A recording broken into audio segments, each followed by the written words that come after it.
Dear good, agus falta, gudi podcréile roint Robin, Tom era ago. I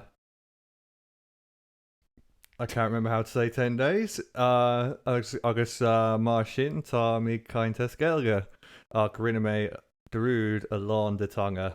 I am here with my younger brother, Thomas. Hello. And yeah, I thought I'd take an opportunity of being here to speak with him about some of his experiences, because I think there is an interesting story to be told that may be beneficial to explore. Do you want to say anything about yourself to begin with? Who you are, what you do, what you're interested in? I am Tom. I am Robin's younger brother, if you haven't already figured that out. I'm 25. I'm interested in psychology, neuroscience, exercise, healthy things nowadays, fairly recent ventures. Yeah. I think nowadays is the key part of that, because what I thought was interesting, and I think this is something that's that certainly applies to my life story as well in various ways, and I think it's something that interests me generally about people, and is something that I've been exploring with people, which is there is I would say, I don't know if you would agree with me, that there's very much a redemption arc to the story of your life. In what sense? In that you went to a low point, went through some difficulties, made some poor choices, and sort of turned around from that and said, actually, there's something better and I can come back from this.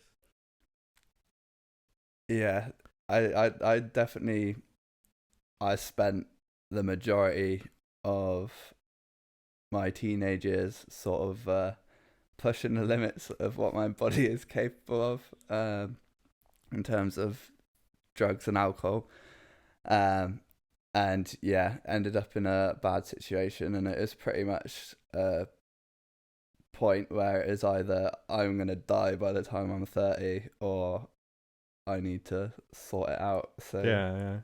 So let's not skim over that, because I would like to go into a bit of depth. So when you say you were pushing the limits of your body, I'm assuming that sort of means in terms of drink and drugs.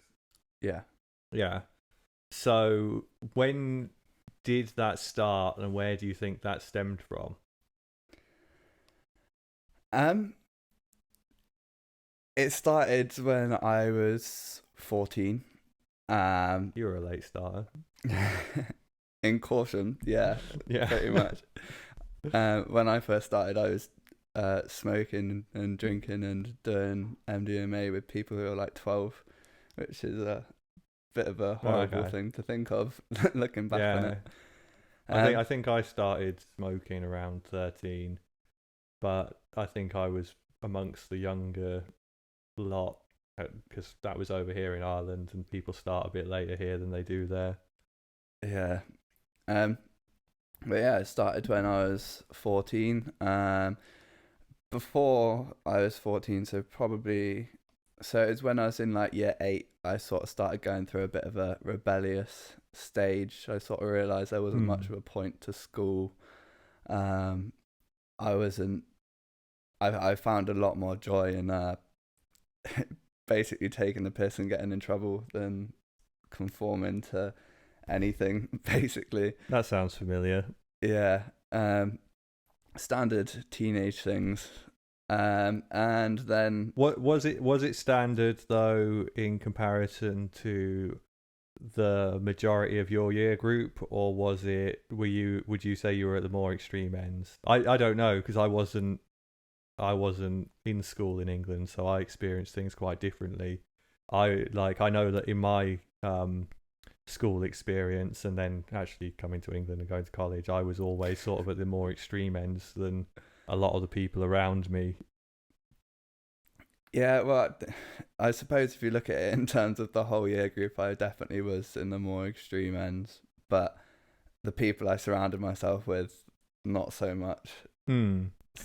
Okay. Do you think that... So that's something interesting in itself, because you do find that people cluster together in that way. Do you think that that group of people clustered together because of some personality aspect that led them to become the more extreme end of the drug use and the rebellion? Or do you think that they gathered together as a result of being at the more extreme end of the drug use and the rebellion? Like, is it chicken and egg sort of question?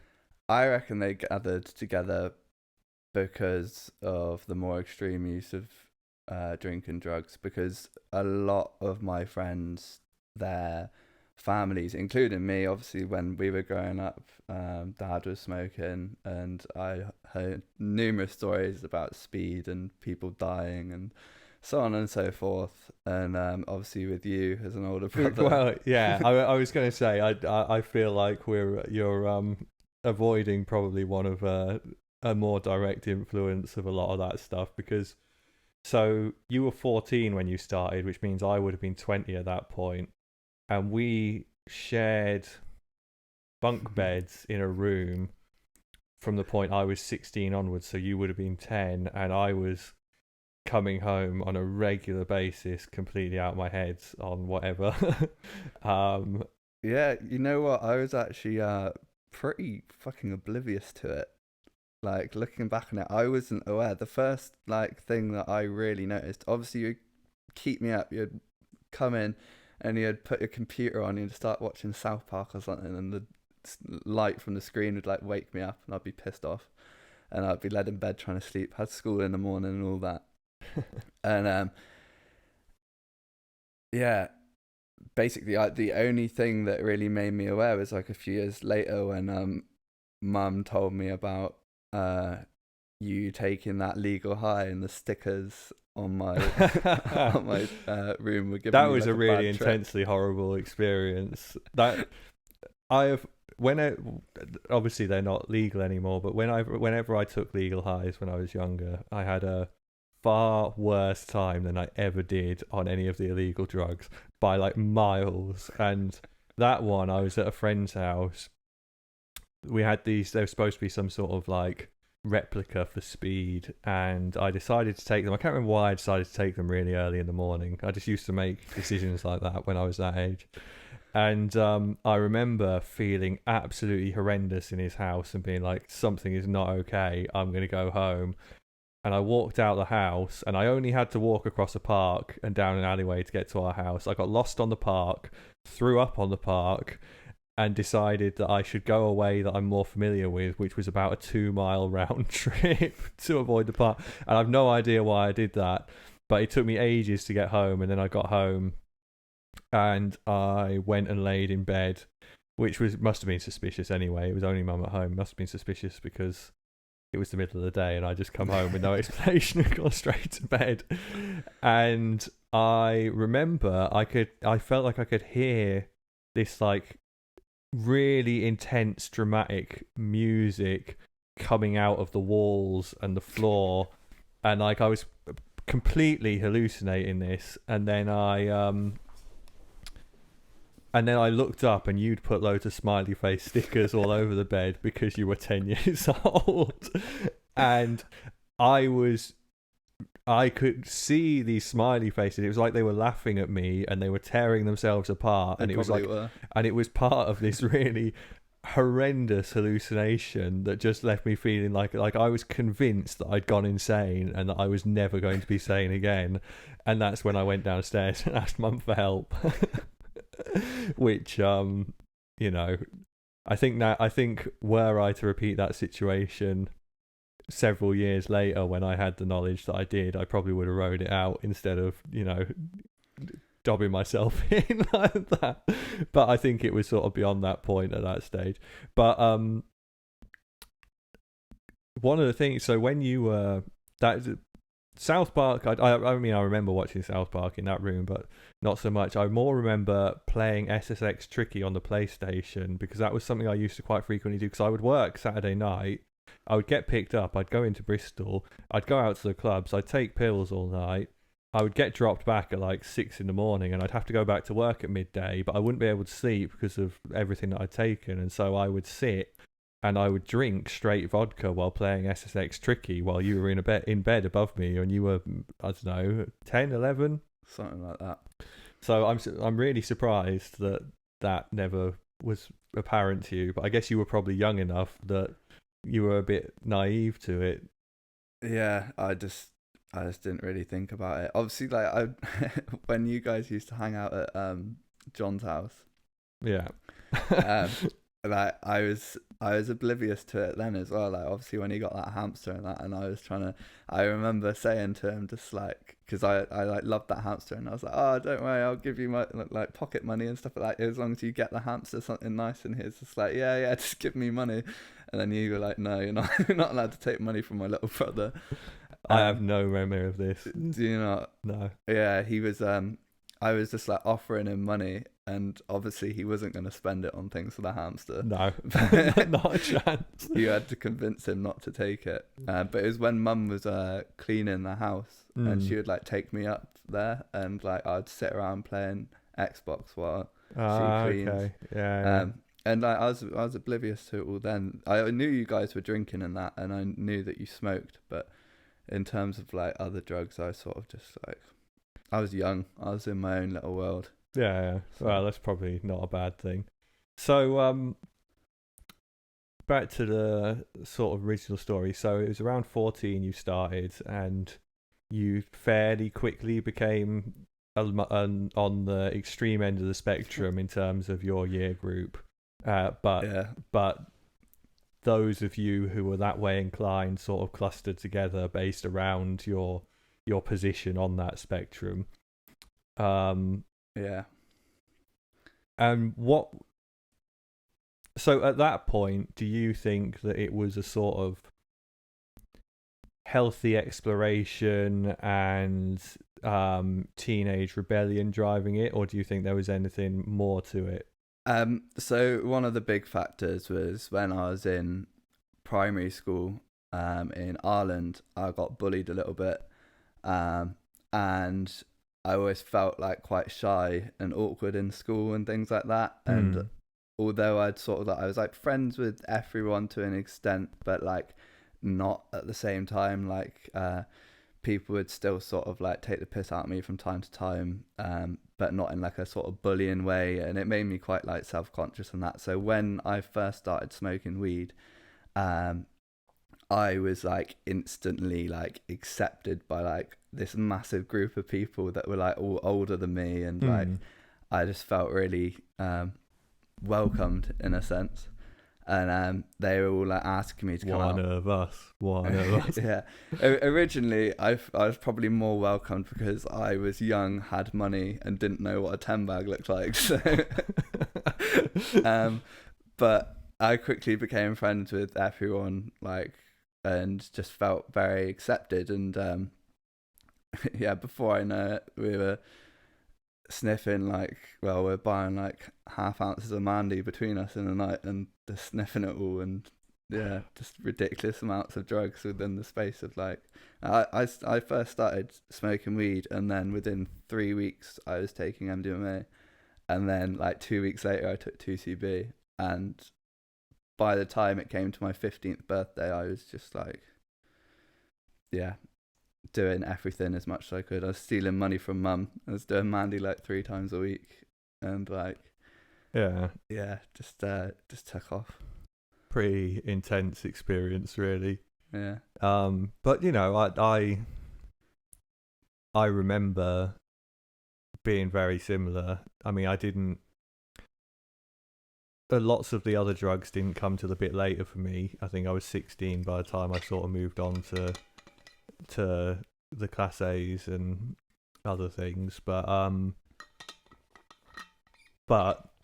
it was very much sort of when I started everything cascaded, and it's like a domino effect. It's like, oh, I've tried this, I may as well try all these. And and I definitely went through the period of stealing money to get drunk, and you know, by any means necessary sort of attitude. To be fair, you know what, I didn't actually get properly drunk until I was about 16. We all thought that MDMA was better for you than alcohol, and I hadn't got properly pissed when I first started taking drugs, and it took me, I took loads of different types of drugs before I even got properly drunk. But then when I started drinking, that was my sort of downfall. I wonder if part of that, though, is that you started in England, whereas I started in Ireland. Because in Ireland, drink was the easily acceptable and socially acceptable method of doing it, whereas drugs weren't as prevalent. Whereas in England, drugs are a lot more prevalent, and drinking, although still very socially acceptable, probably isn't as acceptable as it is in Ireland. The culture isn't as focused on it quite to the same degree. I mean, I don't think it'd be far off, because like, if you think about, especially a lot of the people that I hang out with grew up on like council estates and things like that, where like their parents would have like parties and they'd be drinking and stuff like that. Like, people would like be able to easily steal alcohol from their parents and be like drinking in parks in like year 8 and year 9, things like that. So yeah, I don't think it'd be that much different. I think it was just because my group of friends before I started taking drugs were quite nerdy and didn't really want to drink. We tried getting drunk on someone's birthday, and we ended up getting one of our mates' mums to buy us some alcohol, and she basically bought us 1 beer each. How did that work out? Yeah, not very well. We also had a big bottle of shandy, not realising that shandy was like not even alcoholic, pretty much. What, like 1% or 2%? Less than that. It was like 0.5 or something. It's basically non-alcoholic, but I just never really had the opportunity. And then I joined this group of mates that were all just like, oh, drinking's really bad for you, take these drugs instead. Yeah, that's one approach to it you could take, I guess. I mean, there's potentially some truth in it in some regard. You know, like I would say that, say if it was something that I was going to have a relationship with, where I could only take it in such small amounts as to not cause any harm, I would probably be able to get more enjoyment out of MDMA or mushrooms than I would be able to out of alcohol, because you have to consume quite a lot of alcohol to get to the fun point, and so I think it's quite damaging. And I also find that alcohol, I don't know, like alcohol has more sort of compulsion attached to it than, say, MDMA or mushrooms. Those are the two that I'm thinking of, because I know that from a psychological perspective, there are ways that they can be used positively, or at least research indicates that you can achieve positive psychological change through controlled use of MDMA or magic mushrooms. It's not actually microdosing that the research that I'm familiar with is based on. It was Roland Griffith did quite a lot of research on it, and it's funny because he's not a druggie at all. Like, if you actually ever see an interview with him or anything like that, he's quite like straight laced, like old guy, glasses. Like, I don't know his politics, but you might sort of guess he was conservative. And what he did was he tested psilocybin on patients. It had a ridiculously large effect on helping people to quit smoking. It's like a huge thing for that. But many years after people had taken a single dose in a controlled environment with someone watching over them and things like that, So a single dose would have been like a strong dose. Yeah, it's like macro dose, and then it's like you take like 3-4 grams or something like that. Yeah, I can't remember the quantities at all. But they would describe it as one of the most meaningful experiences of their entire life, like up there with the birth of their children, sort of like level of meaning. Better than that. Well, maybe. Who knows? I don't know how they feel about their kids. Yeah. So I feel. I mean, I am sort of painting it on a one-sided thing because I think that alcohol can be positive as well. I think that irregular, low-level use of alcohol can be relaxing, enjoyable, and positive with very little negatives. So it tends to be about how controlled it is. But the difference to me with those is like for all the MDMA and magic mushrooms I've taken in my life, I've never felt any compulsion to carry on taking them. Whereas alcohol, like if I have 2 beers, all I can think about for the next couple of hours is how I want more beer. yeah. No, I'm exactly the same with that. When I start drinking, I can't stop. Like I just hate it. I get like physical cravings for it, and if there's a shop nearby, I'm going there, mate. Yeah, and it can be overwhelming at times, and I've gotten better at controlling it. But what I tend to do is I tend to avoid having those 2 drinks because I think not having those 2 drinks is easier than having those 2 drinks and trying to avoid having the 3rd and 4th and 10th. Yeah. And I know a lot of people that I find this completely baffling. I know people who can stop drinking and go to bed like sensibly. They go, okay, I've had enough to drink, I don't need to drink anymore, and then later they'll be like, I'm just going to go to bed. Whereas I'm like, I'm drinking now, and I will always have a drink in my hand, and I will keep drinking. And why does everyone want to go to bed? Let's keep drinking, and I'll keep going until I fall asleep while I'm sat down talking to someone. Yeah, it must be in the family genes, I reckon, because I'm exactly the same with that. Yeah, it's so strange. Anyway, so was there any point in going back to what we were originally talking about? Was there any point in school age where you were sort of taking all these drugs and starting to drink, where you sort of thought,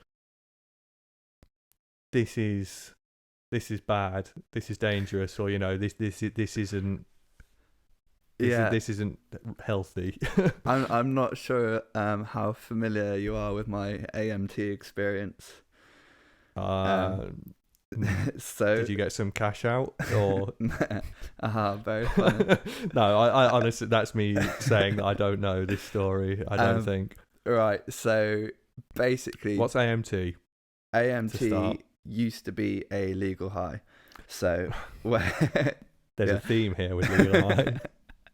So to be fair, it wasn't actually the trip itself that was bad, but again, my stupidity of not knowing about the drug. So this was coming up to my 15th birthday. Me and my best mate, we discovered that you could buy legal highs online, and we started looking through all the ones, looking at reviews and being like, oh, what should we get? And our mate had a flat, and they loved like watching people like get on it and like try out all these different drugs. So it's like, we'll be like, oh yeah, can we deliver this package to your house? And they'll be like, yeah, and you can do it here as well. So it worked out great because we were still in school. And what we did is we bought 0.5 gram of AMT. And what was AMT supposed to replicate then? If it was supposed, because a lot of the legal highs were, all those sort of discovered in their own thing, they were always reported to be similar to something else. You know what? I actually have no idea. Was it a stimulant? Was it a downer? Was it a hallucinogen? It worked out to be a stimulant mixed with a hallucinogenic. Okay. So, right, basically, we didn't know the doses. We knew it was meant to be like small amounts. But we also didn't research like how much time it took to kick in. I'm sure you can see where this is going. Yeah. So basically, me and two of my mates, like at this point, I was always the one who was taken like more than everyone else because I Yeah. had like a higher tolerance and I'd always able to like hold my drugs. And yeah, we basically started off the night taking like a little bit. I think we took like 50 milligrams each or something really small. And that was absolutely fine. But it didn't kick in for ages. And we waited an hour and a half, and we're just like, right, it's still not kicking in. Let's take another 50 milligrams each. And basically, it still wasn't kicking in for ages. Our mates that usually watch us get messy decided to go to bed. Yeah. And me and my other two mates decided to go smoke a spliff. We came back in and we was like, fuck it, should we just do the rest of it? So we still had like, 200 milligrams left. One of my mates was like, I'm only going to take a little bit. And my other mate was like, I only want to take a little bit. So they both took another 50 milligrams. And I was like, fuck it, I'm going to take the last 100. Yeah. And then next thing you know, like, all of us had really short, like, memory span. And it got really weird really quick. I don't really remember tripping much at that time, but we were listening to Outkast Sorry Miss Jackson on repeat for literally about 3 hours, just replaying the same song over and over again, and we're forgetting that we just listened to it. It is a tune, to be fair. It is a very good tune, and we were singing it for like months afterwards as well. I I have a feeling I know when this might have been, because I remember seeing one of your friends share a meme to your Facebook wall about Miss Jackson. Yeah. And I can only assume that that's related. Yeah, well, to be fair, every time we come across it, we always share it with each other, like, ever since, pretty much. Maybe not so much in recent years, because we've all sort of gone our separate ways, but yeah, it was a running sort of joke for a long time. But yeah, and basically, next thing I know, it's morning, gets into the afternoon, and like, I'm just like really like wide awake, but sort of like tripping, but like tripping in a way that I don't actually know I'm tripping. Like, everything that I tripped seemed real. Okay, yeah. And basically we we got kicked out of the flat. So we started all heading our own ways and going home, and that I walked up to the skate park, and the moment that I realised I was still really fucked, like probably about like 18 hours after I took it, my mate was skating in the skate park, and suddenly like long red hair started growing out from underneath his flat peak, and it was like looked so realistic. And my mates were leaving, and I just felt really scatty, and I was like, right, I've got to walk home. And as I was walking home, every step I took sounded like a drum beat. Like, it was basically that every time I walked, it sounded like music. So I was like dancing down the road, and then a police car drove past, and I shat myself. And yeah, and then I walked home, and I walked through the door, and basically Mum was stood there, and she looked at me, and this was before I ever admitted to her about taking drugs or anything like that. She was like, what the fuck have you taken? And I was like wide-eyed, and she told me to go to bed. She brought me a cup of tea. I was tripping for another like 24 hours after that. I was tripping for like 2 days straight. That's intense. Yeah, it was. I don't remember much of it now, but yeah, it was a lot. And afterwards, we looked up online, and the overdose, like the max dose of AMT is meant to be about 130 milligrams, and I took 200. Yeah, I was about to say you've taken double. Yeah. So anyway, the next few weeks, I would constantly have chest pains, like to the point where I genuinely thought I was having a heart attack, and I was like led on the living room floor, pretty much like crying, and just really freaking out. And basically from that moment on, I just had like horrendous anxiety, and I still do to this day. Like, all started from that. Like, So how old were you when this happened? 15? Is that right? I think I just turned 15, so 10 years ago. Yeah, so that's pretty brutal. So what? But so that's obviously had like a long-lasting impact, and sounds like it was a pretty intense and scary experience. But I don't think your patterns with drinking drugs changed after that, did they? They I got think, worse. yeah. So what? Why did they get worse? Was there a reason for that? Was it related to the increased anxiety? Was there an attempt to soothe that, or was it just I don't care, I'm going to carry on? I think with alcohol, it helped with the chest pains, and smoking weed. So I drank. To be fair, I still wasn't really drinking at this point, but I was smoking a lot of weed, and that helped. And yeah, I think, and then over the years, I sort of started to find new drugs that I enjoyed. Like ketamine was a big one, coke, and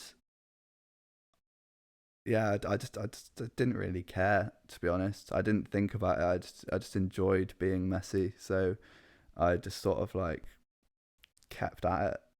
Okay, so I have a few questions about that in terms of, obviously these things are enjoyable, and it's unlikely that they would enjoy the popularity they did if there wasn't something enjoyable about them. Personally, I can't see the appeal of ketamine. I've never particularly enjoyed it, but I fucking love it. But do you think that enjoyment, that it was just about the enjoyment? Do you think there was some self-destructive element to it, like some I don't know, anger towards yourself or feelings about yourself that made you do it? Do you feel like there was some emotional or physical pain you were trying to address through that? Like, was there something driving it beyond enjoyment, or do you think it was just pure hedonism? So I not 100% sure. I can't say for sure if there was any other factors to it, but there's sort of like been things that I have discovered later in life about myself that I think may have been sort of driving factors. And looking back on it, I was very insecure, and being high kind of helped me forget about that. I think there's also an element of, again, being in a friendship group with like older kids and feeling like I was sort of cool, and being able, also having that like label of sort of like having like a high tolerance to drugs. It all sort of boosted my ego a bit, and I think that it did. You didn't just have acceptance, you had an acknowledged position in your social group, you know, that it was almost I guess a position of status to some degree. Yeah, well, to be fair, if anyone wanted to get messy, like, I was the person to call, because I'd always be up for it. And that sort of, yeah, that was sort of the thing. I'd just always be up to getting messy with people. I suppose I wanted people around me. You were the group enabler. Yeah, definitely. Any new drug that came along, I'd be like, guys, let's try it. Like, I wasn't a good influence. No, but you know, it sounds like the influence was a reciprocal relationship. It sounds like everyone was egging everyone on to some degree. Oh yeah, definitely. And it, interestingly, obviously we're not naming people because don't know if they want to be named. yeah, it would be inappropriate to name people, but some people have come away from that lifestyle, and some people have remained in it regardless of the peer influence, because I think, from my understanding from the outside in, the peer influence has very much changed to be like, actually there's a social cost to continuing down that path. And and yet some people still pursue it. So it's a strange one, really, because like over the past 2 years, pretty much since the pandemic started, over the past few years, like I know a lot of people who've gotten involved in like Xanax, which is like obviously the new sort of in thing, the new heroin. I'm surprised we can call it new anymore. It feels like that's been going for a while. Yeah, well, no other drug has. We'll just ignore that camera. We've probably just lost one camera, but forget about it.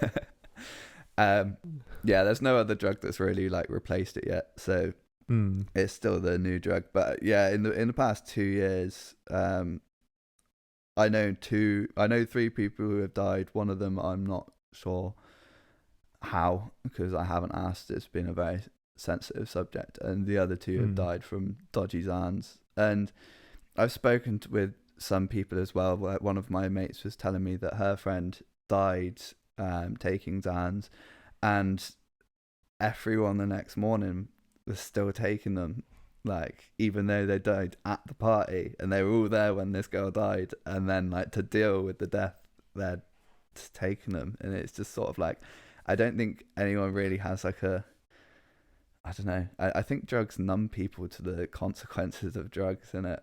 Well, it's Xanax in particular, because of its nature, you know, it decreases anxiety, it decreases it will decrease the amount to which external factors influence you, and so it would decrease not your awareness of consequences, but your consideration of them. I think, you know, like I pretty much guarantee if you spoke to most of those people, they could tell you that there's a risk of death, there's a risk of addiction and things like that. Yeah. But they don't care, or they see themselves as in control and unlikely to affect it because they have a reduced level of anxiety about such a thing.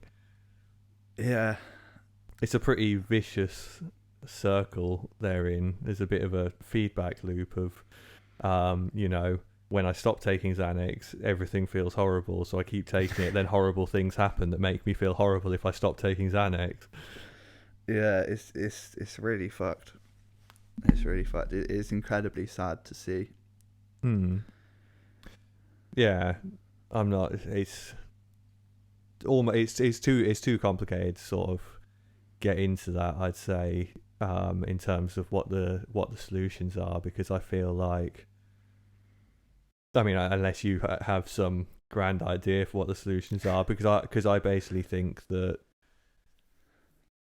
the availability and prevalence of drugs and the sort of social, it's not a social norm that drugs are there, but it's just they exist to such a degree in society that we can't get rid of them. They're always going to be there, and so you're always going to have to deal with people's temptation to take them. And this is one of the consequences of living in a free society, is that people are free to make bad choices. And I'm not putting it all down to choice, but I'm saying, you know, how much can we get rid of that without restricting freedoms to the point where we're causing more harms? And is that actually a solution? Like, are we treating the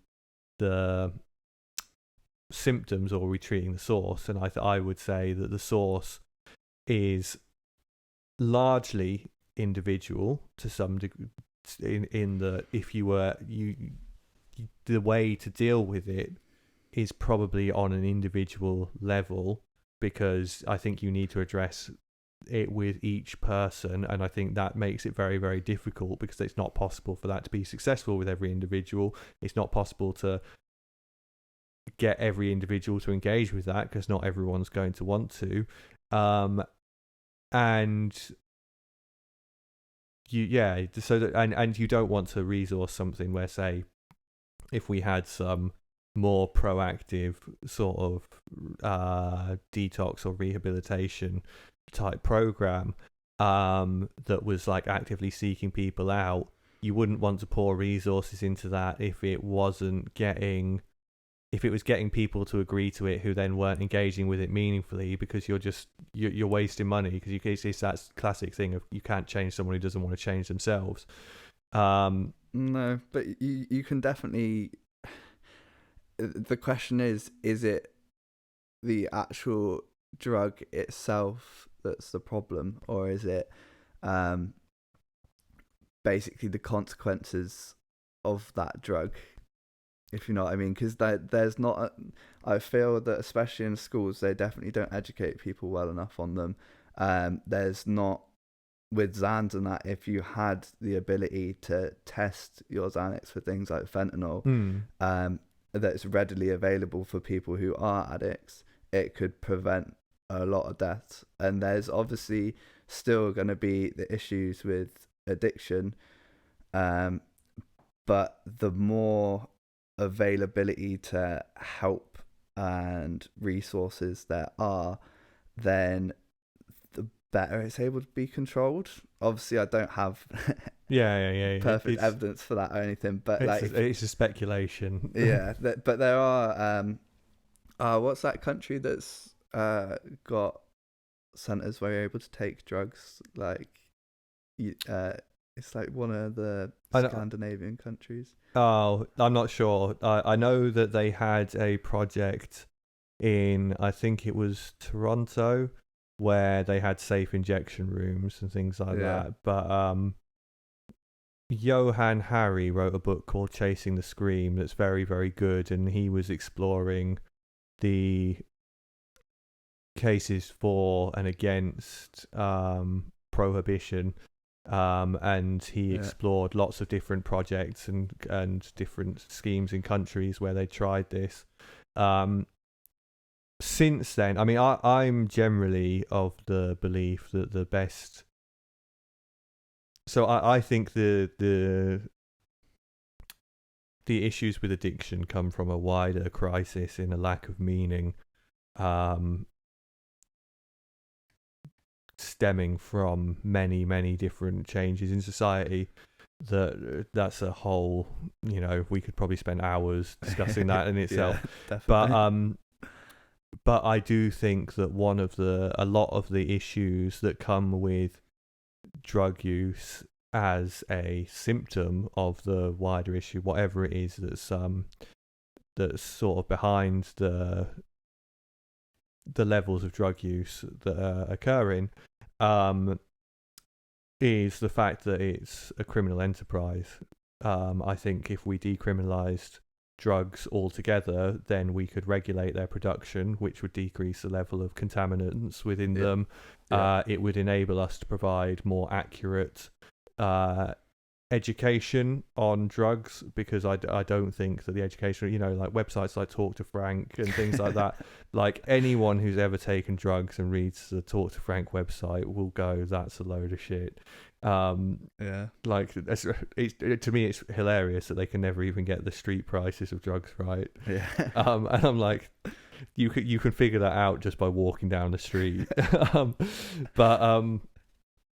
And so, like, there are a lot of things, like the educational resources around drugs could be focused to basically being like, this is what it does, this is what the risks are, this is that, and like it goes really in depth. But also, if you decriminalize it, regulate the production, it gets rid of the criminal element. So you no longer have county lines operations, you no longer have a sort of black market. You have all these things where the human trafficking element, for example. Like, we have loads of people working. We have slaves in this country, and a significant portion of them are working on cannabis farms and relating to drug production or distribution. And I think that we would be in a better position to tackle these were it decriminalized. The obvious argument against that is we don't want to condone drug use, but I think you can do it in a way that isn't condoning it, and I don't think that our current model is any better for putting people off. And I actually think that although this would probably balance out with the number of people who'd be I think for the number of people who'd be tempted to take it because it's legal, you would decrease the incentive for people who do it as an act of rebellion. Because I think both me and you, and probably other people we've known along the way, part of what led us to experiment with drugs was a rebellious sort of streak within us, within our personality. Yeah, definitely. So, your drug use ultimately got you into a fair bit of trouble. Yeah, a few times. Yeah. So I was having a conversation the other day, actually, that reminded me of this. Wasn't there some experience where you nearly died or something like that on MDMA? Was it outside the Black Swan, or am I imagining this? Have I mixed up some details of a few different stories? Nearly died is a bit of an extreme way of putting it, but yeah, basically I might just be using the words you used to describe it to me at the time. Well, I don't really remember much of it, but I know for a fact I took way too much. And this is another thing that just heightened my anxiety for a very long time. I don't really remember much. I was getting pissed. I was going to the Swan. I was drinking in caution. I had like 3 or 4 pints before I even got on the bus. Had like 3 or 4 pints on the bus. Had another 3 or 4 pints by the time I got to Swan, and I was just pissed. I remember buying 2 Gurners off my mate, which were the UPS ones, which were probably like 200 milligrams, 250. Yeah. Double dropped them, forgot that I took them because I was so pissed, and someone mentioned pills, and I bought another 2 pills off someone else and double dropped them. Okay. I can't remember what they were, but then apparently... So you've probably taken between 0.7 of a gram and a gram of MDMA in quick succession. Yeah, I probably took about a gram because apparently I got given another pill as well. So I took 5 pills before they even kicked in. See, I used to do things like that, but the pills were a lot weaker when I was doing it. There was a period... I think, let me work this out. It was probably about 2010. I think around 2010, where the strength of pills shot up massively. Just before I started taking them. Yeah, well, they used to be, because we used to be able to buy 5 for a tenner. Yeah. But that was reflective of their quality, and then they went up to 1 for a tenner or 2 for a tenner. 2 for a tenner was... 1 for a tenner was sort of the norm for from 2010 onwards, I think. Yeah. Yeah, I've only ever really bought them at 1 for a tenner, but I'd occasionally get 3 for 20 or something like that. But yeah, I don't really remember much. There's a picture of me just led on the sofa at Black Swan, just pale as a ghost. Like, apparently I like threw up on someone's shoe and they tried to fight me, but I couldn't even like stand up, so everyone had to like defend me. And I was just, there's just a picture of me just like pale as a ghost, with my jaw like wrapped around my fucking head. And basically someone had to come pick me up, and my mates had to take me back to Corsham, and I just remember coming to at like 7 a.m, and F1 being like, "Oh, you're a bit more sober now then," and I was like, "What do you mean?" And then they all had to tell me that I had taken way too much, and they're like really worried about me. But like after that, I went to work on the Monday, so that was Saturday night. I went to work on the Monday, and like I was just incapable of doing like anything. Like I was sat there looking at the screen, just like, yeah. Have you ever had it when you've taken way too much stimulants and then you come down and you get like brain zaps? Yeah. So like I was just getting them like constantly. I felt like I was being electrocuted, and like I just okay. So in a bad way.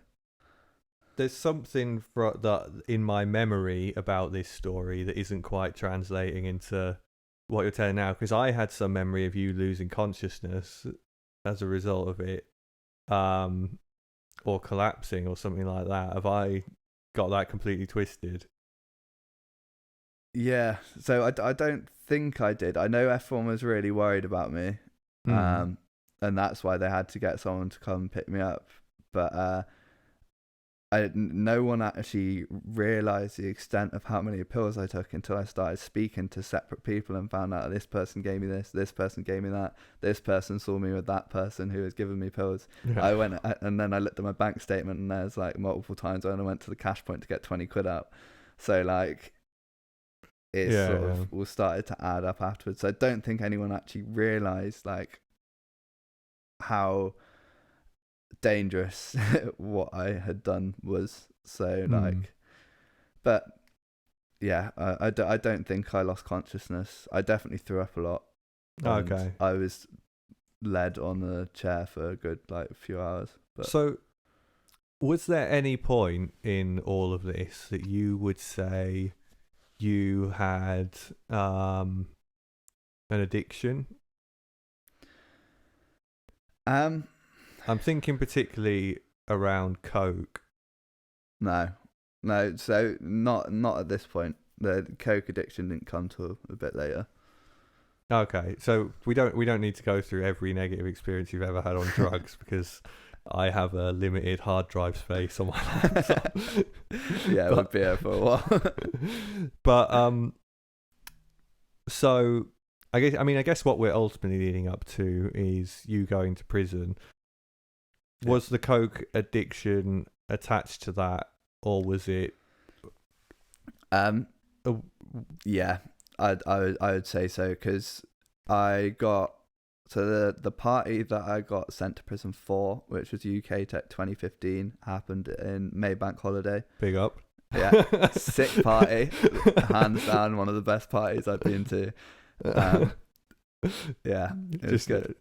We're not name dropping people, but we're name dropping events. Yeah, and then that happened in May. Then in September, I was at work, and someone sent me a link to a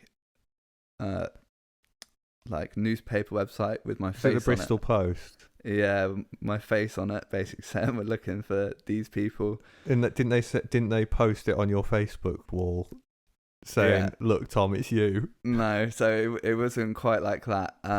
One person tagged me in it on the police's page, right? And I messaged her and I was like, "What the fuck are you doing?" And she just didn't realize it like at all, bless her. And then someone else didn't share it from the police page, but what he did was he took a screenshot of it and then posted it on my wall. And he was just like saying something about, "Look, the police are after you," and I was just like, "You fucking idiot." Knock, knock, knock. Yeah. And at that point I was like, shit, I'm gonna have to try and hand myself in. Tried to hand myself in. The police said they didn't care. And then to change their mind fairly quickly. Well, they said, I contacted Wiltshire Police, and they're just like, "Yeah, you need to contact Lincolnshire. I'm Lincolnshire." So I tried to contact them, and they were just like, I can't even remember what they said, but they pretty much told me they didn't care. And then like a week later, I get a knock on my door at 6 o'clock in the morning when I'm getting ready for work, and police come in, handcuff me, take me to the station, and started that whole enjoying few years of my life, joyful few years. And then after that, I still wasn't doing coke all the time, but I was drinking very heavily. I was drinking on like weekdays and stuff like that. I was going to work after being really pissed, and it clearly had an effect on me, but I was denying it. Yeah, I remember. Yeah. I think everyone remembers. Yeah, and then as time went on and I started having to turn up to court, and everyone was telling me I wasn't going to prison. Like, you were the only person that listened to me when I said that I was going to prison. Well, I said that pretty much straight away before you'd ever said anything about it. Yeah. Because I got a phone call from Mum the day you'd been arrested, saying he's been arrested, blah blah blah blah. And I remember this phone call very clearly because she said to me, "We were always prepared for if it was you. We were expecting it to be you, but we weren't prepared for him," or something to that effect. And I was like, "Thanks." And I basically child and all that. Yeah. Tell me about it. And I basically I basically said to her, "What's he been arrested for?" And oh, you must have been released by this point, because she did tell me that you'd given a statement in the police station, and I basically said he's going to prison, you know. Yeah. Yeah, pretty much. And then we looked at it online, and the minimum sentencing for what I got charged with was 2 years in prison. Well, So- yeah, it's violent disorder, and one of the things that Mum and Dad were clinging on to was the idea that you hadn't contributed substantially to the violent disorder. No. But the sentencing guidelines for violent disorder are the actions of the Group. Yeah. of people involved, because violent disorder requires a level of disorder that involves a certain number of people. They still take Which into is two or more. they do consideration. About They do individual actions. consider it in your sentencing, but the level of disorder that the group is acting out that you participated in gets counted against you. So even if you only threw 2 rocks, Yeah, you bastard. even if you only throw 2 rocks on camera, and who knows what happens off the camera, but even if you only throw 2 rocks, you if everyone else is rioting and kicking off, then you were part of that, is the way that they see it. Yeah. Yeah, pretty much. And it's interesting, for like just thinking of it from a legal perspective, because that means that we consider a action as a collective of people to be more morally reprehensible than the same action when perpetrated by an individual. I mean, I guess to some degree that's kind of because makes sense. to some degree you can't cause as much damage as an individual. It's because of the level of fear incited into someone of normal stature, basically. Yeah, I'm familiar with that word. of reasonable composure, I think it is. It's something like that. But yeah, it basically the idea that if someone was to be like walking their dog past, like they're going to be more scared of a mob of people than they are of one person drunk and disorderly or something like that. So I understand why it would be seen like that. Yeah. So so you were arrested for that because of a party you attended and your actions while under the influence. What? Yeah. Yeah, pretty much. And so the process of going through court and everything caused a substantial increase in your drug use. Yeah, pretty much. So as I started going to court, and my barrister repeatedly told Dad that I was going to prison, and it was unlikely that any other thing was going to happen, and Mum and Dad were still telling me I wasn't going to prison, and all of my friends were telling me that I wasn't going to prison, and no one believed me, and no one was really like supporting me. I sort of just yeah, right.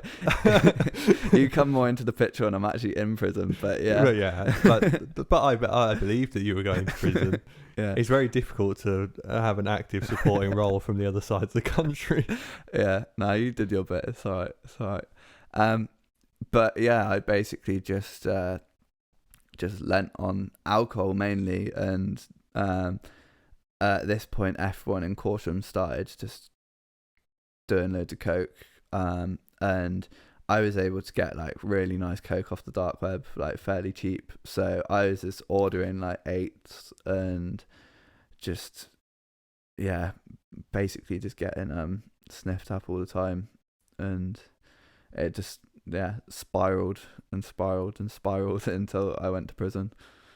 Yeah, and one of the difficult things with coke is it's even more compulsive than alcohol in that you know, it's very hard to go to bed because you want to stay up and take more. It's very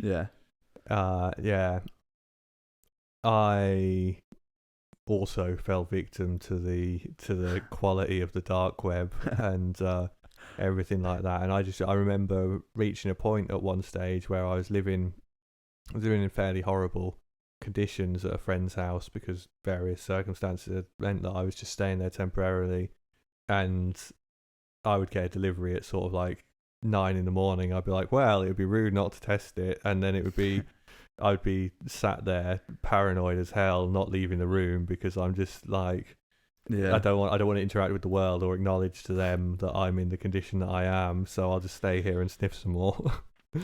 And that was a fairly regular occurrence that I wasn't leaving the room because I'd just taken coke all day instead. It was pretty horrible. Yeah, I went through a few stages of that later on my second bout of depression and cocaine addiction. So would you consider it an addiction pre-prison?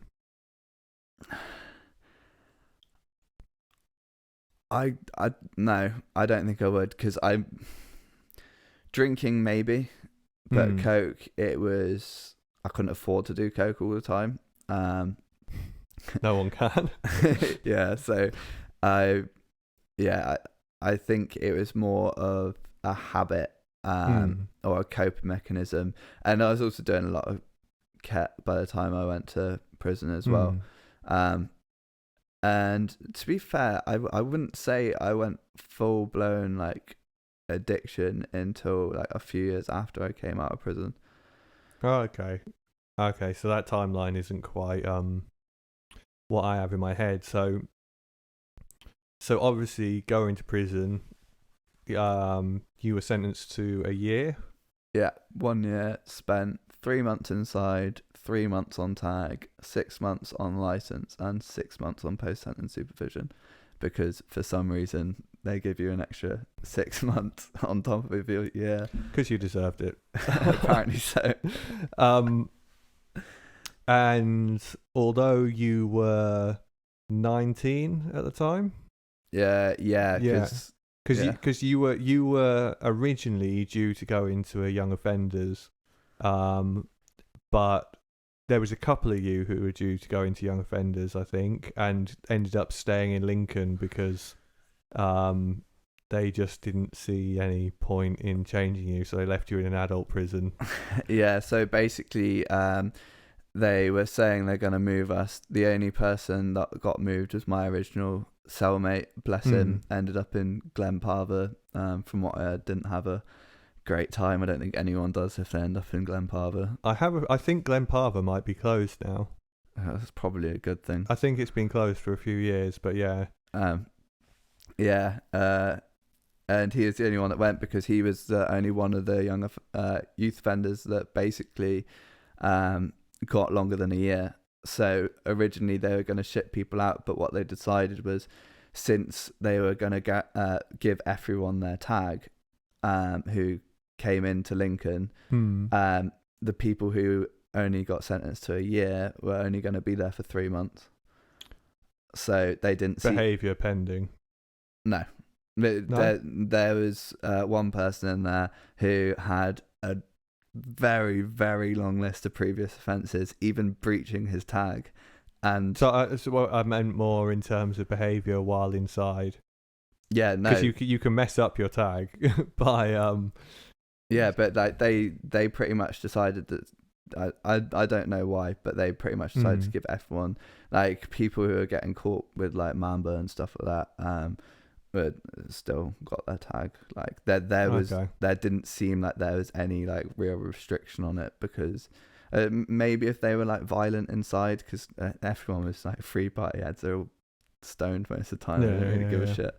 But they were pretty much throwing tags at people, so they just didn't bother moving us. And also I was working in the library, and the woman in the library, bless her, she was really nice, and she was like pretty much told them that they're not taking me anywhere else, so she had my back. That's good. It's always nice to have friends. Yeah. So then you came out of prison, and unless you feel there's stories you want to tell from prison in particular. No, prison was fairly boring. It was alright. I wouldn't recommend it. Probably a 2-star review. It wasn't the worst either, but yeah, wouldn't go back. Well, voluntarily anyway. Yeah. Well, yeah, it's not. So you're being somewhat flippant about it, but it obviously had an impact because pre-sentencing, you deteriorated quite significantly in terms of your consumption, and then when you got out, you basically just started on the path to destruction that you had left on. Yeah, so there's definitely some emotional trauma from prison. Like, the thing is, I was petrified of getting sent to Glenparva because I had not heard a single good word about it, and it was the only youth offenders that we would get sent to. And yeah, so like when I first got there, after my first pad mate got shipped out, I was bricking it, and every morning I was in the cell on my own for a bit. Every morning I woke up to the sound of keys jingling past me, and I just like wake up so anxious. And like then there's another point where there was a massive raid on the wing because apparently they thought that there was going to be a riot. And I got locked in my pad all day. Didn't have food for most of it. We got breakfast, and that was it. They turned off our water for a significant part. I was going to say there was a lot of things like that, wasn't there? I remember you spending a lot of time on lockup, and a couple of times when I came to visit you, you said about them having switched your water off for extended periods of time. Yeah. So basically, it was a Cat B because it was a holding prison. So there's loads of drink drivers in there, from what I could gather in the visitors thing. There was a bit of everyone there in it. Like there was like sex offenders to all sorts, like drink drivers. I'm guessing violence is probably a lot of violence, a lot of domestic abuse as well. It's weird how casual people talk about when they beat their missus and things like that. I was sort of like, yeah, not really my vibe. But yeah, pretty much they were understaffed, so we were only meant to get let out for 2 hours a day anyway. And then we got work as well. So I worked in the library. I also helped teaching prisoners IT as well. But yeah, when there was little staff, we got locked in for 23 hours a day. And we got 1 hour of yard time, which after a while of people being locked up started to become quite hostile. So sometimes I'd just skip it. I'd just be like, I'm just gonna avoid going there. Yeah. But yeah, spent a lot of time locked up, and I was just like, I was young, and like so many people in there told me that I don't look like the type of person to be in prison, which isn't the thing that you want to hear when you're in prison, because that's basically saying you look like an easy target. Yeah. They weren't calling you pretty boy or anything like that. No. Doughboy. No, so I had that bit of soap and rope that you gave me, so I was fine. But yeah, I think my experience in there, although it wasn't entirely negative, I didn't really have any beef with anyone. Some people sort of tested the waters a little bit, but it was fairly chill. I had mainly sound pad mates. One of them was a bit annoying, but he was he was alright. Yeah, and I think all of that just sort of like added up. It was just like emotional trauma, like that much anxiety and stress on like your nervous system for that long. It's had such like a big impact, an impact that I didn't even like really notice, and didn't even really heal until recently, because there's like, I'd have like dreams about being in prison that are always like really violent, not being in like the prison that I was in, but just like random dreams about being in prison, and they didn't feel like nightmares or anything, but it's clear that that like connection was still in my brain somewhere, and Well, there's some sort of like fear around it. it's interesting that you say about them being quite violent as well, because I've gone through long phases on a number of occasions of having really violent dreams, and when I do have these really violent dreams, they'll be recurring. They'll be sort of like every night, and they're like the only dreams that, like, I don't remember my dreams very often, so the fact that I'm remembering my dreams like every night is enough of is a distressing in itself. And so I'm sort of like, do I remember ever having a nice dream ever before, or have they all been violent for as long? And but someone once told me, and I mean, I don't know how true this is, and dream analysis is It's open to interpretation massively. yeah, there's a lot of interpretation to be done on it, and people tend to look for hard and fast rules to dream analysis, and there aren't any. And it's also not something that's can be evidenced in any empirical way, you know, but that said, there are lots of people who are very talented psychologists who will testify to the changes that have been facilitated by careful use of dream interpretation that's led by the person. But that said, a couple of people who I spoke to about these violent dreams during one period where I was having them said that they believed that violent dreams, or particularly dreams of getting beaten up or anything like that, relate to feeling out of control. And so it's interesting to hear you talk about having these violent dreams that are associated with prison. I mean, there could just be a conscious connection there between prison and violence, but obviously you didn't experience violence while you were in there. Although I don't know to what degree you witnessed any, but Witnessed quite a few pretty fucked things. But okay, so there could be that connection anyway, but the connection of those violent dreams mixed with the being in prison being a symbol of not being in control, because there are a few things that render you so out of control over your own life than being in prison. You literally haven't got a choice of where you are, and so yeah, it's just interesting to me to hear that and those two bits of information just associated in my brain straight away. Whether they mean anything or not is a completely different question, but I've said them now, so it doesn't matter.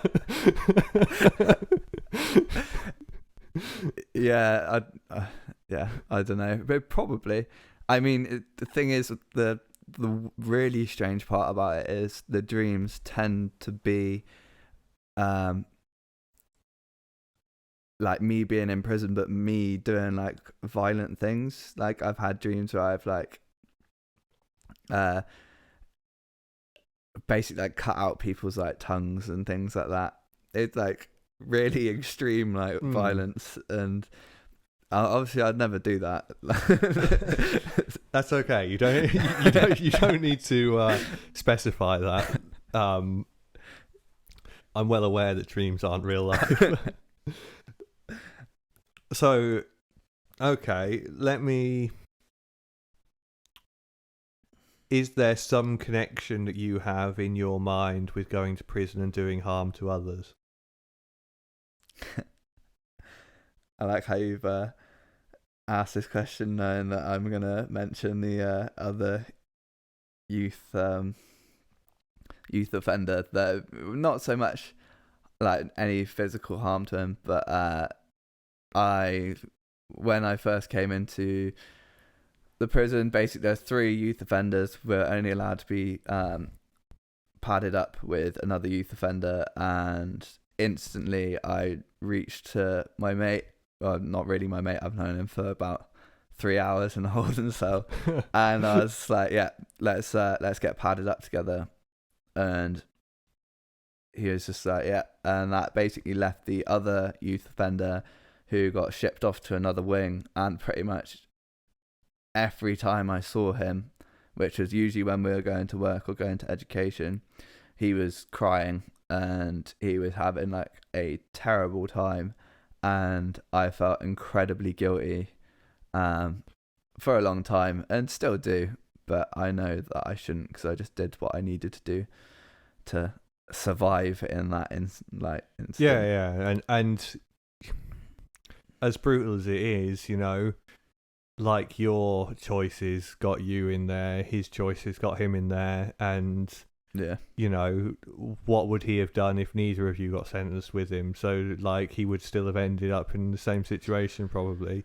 And you can't be responsible for other people to that degree. And actually, this isn't the story that I was expecting to get out of you, because I wasn't that aware of this. But I know I was asking the question because I didn't want to project. I was asking it in a vague way because I didn't want to project too much intention from my own interpretation onto it. I was just asking if there was an association, but I did. You know, I know that one of the things that I believe was difficult for you was the emotional impact that it had on Mum, particularly because she wasn't very good at hiding. Jesus Christ. It still does have an emotional impact on her. Like I mentioned earlier that we'd be speaking about it on the podcast, and she was just like, that was the worst experience of my life. I was speaking to her about it the other day, and she burst into tears. Like it fucked her up more than it fucked me up. Well, you know, I guess to her there is probably some associated feelings of, you know, feeling she had a responsibility to protect you from those situations and couldn't. That would be my speculative guess at what that's about. But so I feel like we're getting too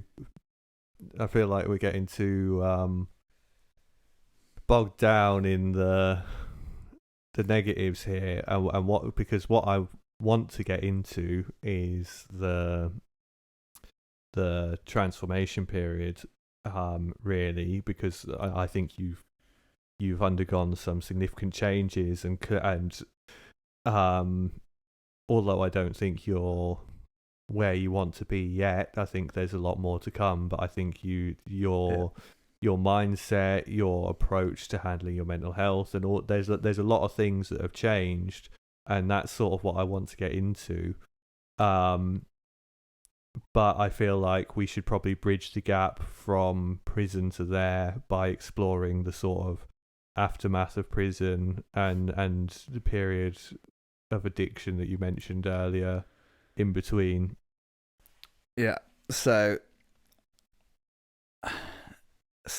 basically, when I came out of prison, I was speaking to a lot of people, and ended up getting into my first serious relationship.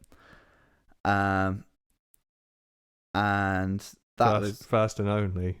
First and only. Yeah. I was just making sure it's the one that I'm thinking of. That wasn't meant as an insult. Yeah, and basically that helped a lot for the first year and a half. But there's definitely some issues there. And it sort of it led to me sort of feeling like I was stuck and I couldn't like progress with my life. I tried really hard to sort of like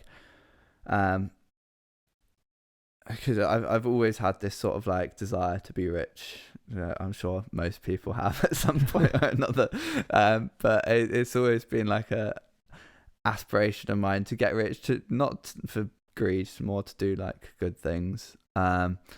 And every job opportunity that I took that I thought was going to have progression, I was promised loads, delivered nothing. Like I just wasn't getting given any opportunities. I felt like I tried going into recruitment, but Were you pissed off because they didn't make you a CEO in the first month? No, I was to be fair, with all the IT jobs there, like I originally had an apprenticeship, and then they convinced me to basically ditch the apprenticeship and work for them full time at the offer of a raise. Little did I know, they basically meant from apprenticeship minimum wage to normal minimum wage. So Okay. I went from like getting 600 a month to like 800 a month or something ridiculous So like that. have you learnt a lesson about negotiating wages now? Yeah, so Make sure it's specified. and then the next one they kept, I was on a temporary contract, and then they kept saying like they did take me on full time actually, and as a permanent employee, and then basically they told me they're going to teach me to code and bring me up to be a developer. And every time I tried to get on like a coding course or anything like that, they're just like, oh, we'll do it soon, just kept getting pushed back, and it just wasn't going anywhere. And I was losing motivation. So I was like, right, I'm going to go to somewhere that I think I'm going to be able to make money, which is some sort of sales role. Started interviewing at loads of recruitment places, found out I was terrible on the phone. And I interviewed at loads of places. It's really determined. Finally got a break, and basically had like a few trial days at this place. They said I could have a job. Well, pretty much said I could have a job. We just needed to discuss it a bit further and like negotiate it. And I realised that it just wasn't something that I wanted to do at all. And I just like sort of fell into this like deep pit of depression. And in my desire to make loads of money, like I was already doing quite a lot of coke at this point, just as like partying. Like I just had a tolerance to it. So I'd party every weekend. I'd drink a lot, and I'd do like a gram of coke each weekend. But I couldn't afford it, so I started to shot it. Which just meant I had coke all the time. And as I went into my depression, like badly, mum kicked me out of the house because, bless her, all she wanted to do was help, but she was so annoyed that I wouldn't tell her why I went to the doctors and why I got prescribed something. I wouldn't tell her what I got prescribed. She just saw like the bag, like chemist bag on the table. And she ended up like probing, and I wouldn't tell her because I didn't feel comfortable telling her about it. And then she kicked me out of the house, and my girlfriend at the time, her mum was away, so I went and lived at her house. But before I went there, I went and picked up a quarter. And then I went and picked up a litre bottle of Captain Morgan's. And I basically didn't sleep for like 3 days, just getting messy. And basically what you were saying earlier about it is just so like Moorish, and you can't stop. And I didn't sleep at all. And then mum basically realised that I didn't take my antidepressants with me, so she came around to drop them off. And I don't remember this because this is like I think 2 days into my bender. And I walked out of the house in my boxers in the middle of the day with coke all over my face, and my ex's dog like following me, and a bottle of booze in my hand, and just stumbled out and sort of just like mumbled at mum a bit, took my antidepressants, and sort of like stumbled back into the house. That sounds like something off of a movie. It's like a TV coke addict. Yeah, it was horrendous, and like that was genuinely the point where it just started going really downhill, because I knew that the coke was fucking me up. I knew that the drugs were fucking me up. I knew the booze was fucking me up, but I felt horrible sober. Like I just felt terrible like all the time. And I started to like back away from the booze. I wasn't drinking. Was that because you were never sober long enough to get the come down and hangover out the way? Probably. Because it takes a good few weeks of sobriety from coke for your mental health to straighten up, and that's from, like, you know, from my experience, if I take it one weekend, then there's a good 10 to 14 day period where my mood will be up and down. And that's not from taking it regularly multiple times per week, if not, or on a daily basis. You know, God knows how long it takes for your brain chemistry to stabilize after that, because, you know, you're overwhelming it with dopamine all the time. Yeah, well, I'm 6 months. Lovely dopamine. Yeah. I'm like 6 months from off of chemicals now, and I think I'm only just really getting to a point, even though I wasn't taking them all the time before I moved to Ireland. Like, I'm only just getting to a point where I like feel like I can regulate sort of like like my happiness in a sense. So yeah, it's had a long lasting effect. But yeah, I basically just I sort of like stopped taking coke so much. I stopped selling it, which was a good start.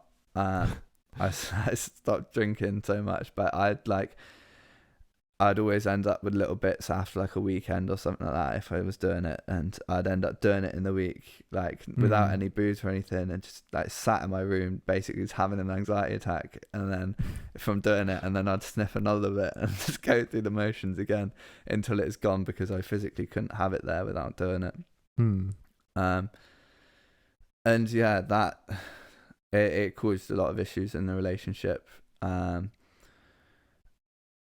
And it just went on like that for a long time. I sort of backed away from doing coke and drinking for, I'm trying to figure out the timeline here, probably about a year. And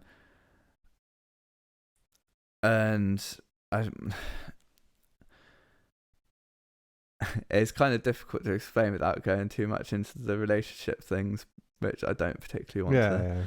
Yeah. But yeah, I had to come off my antidepressants because the side effects of the antidepressants were affecting my relationship, and I felt like I was in a position where I either had to lose my girlfriend, which at that point in time, and I was depressed, and I was kind of convinced that I wouldn't be able to cope without her, or basically lose my antidepressants, which are the only thing that was regulating my emotions. Yeah, so it's a tough choice. And yeah, and obviously I ended up getting rid of the antidepressants, but I basically just went straight into a point where I just felt completely numb to life. And I was just like, during winter and things like that, I'd be led on my bed in my boxers with just the windows open for like hours, to the point where I like couldn't feel my legs, and I'd just be like, I fucking deserve this. Like, I'm useless. Like, I wasn't able to like leave my room some days. It was just like, got really, really dark. And eventually I ended up going to the spat on the mic. Yeah. Good thing it's got a shield there. Eventually I ended up resorting to smoking weed as a way to regulate my depression, which wasn't a long-term solution at all. But it helped temporarily. And yeah, it kind of went on like that, and then stupidly me and my ex decided that it would be a good time to buy a house, even though all the signs are saying not to. And then once I had been unemployed for 18 months at this point, which is even more of a reason not to buy a house. But I had savings and I had the money there, so we thought, fuck it. And I needed to get away from mum and dad, because my relationship with mum was incredibly toxic due to the effect drugs were having on my brain. And I was just to put it bluntly, an absolute cunt. Because coke does not make you a nice person, just in case anyone was wondering. Yeah. Yeah, and then once we moved out, basically I decided to start trading. Actually, decided to start trading before I moved out, with this promise that this bot that my mate had found was going to make us loads of money and everything was going to be hunky-dory and we were going to be rich in no time, which is a trap. For anyone who's not aware, you are quite... You were always tempted by get rich quick schemes. It was Yeah. you were always looking for something. Yeah, I mean, one of them's going to work, isn't it? That's why there's so many rich people just lying around everywhere. Hey, some people get lucky, innit? You never know. Yeah, But yeah. Can't win the lottery if you don't buy a ticket. Yeah, exactly. Yeah. So basically I started trading and the bot obviously didn't work. Started trading manually, had a lot of luck to begin with. Turned like 800 quid into like 3 grand, and then within the space of like a week decided to start ramping up my risk, and ended up going back down to 800 quid.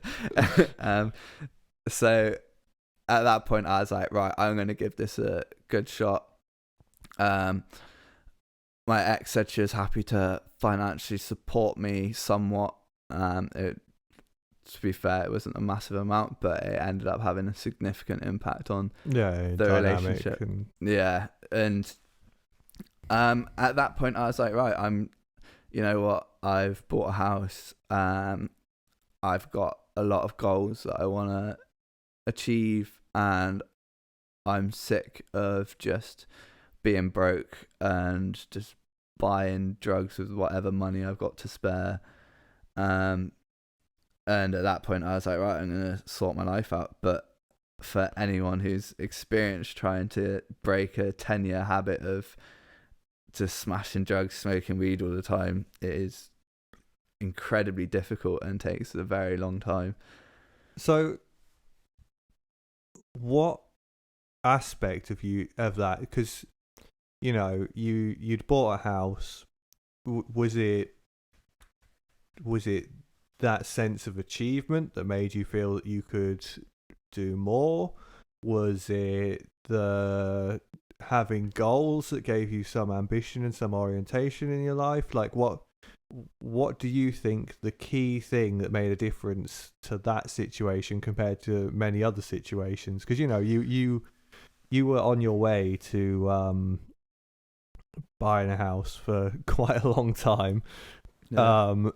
And you had points where things were going better and points where things were going worse, and you know, like, there could have been any number of situations in your life where that was the moment where you needed to turn it around.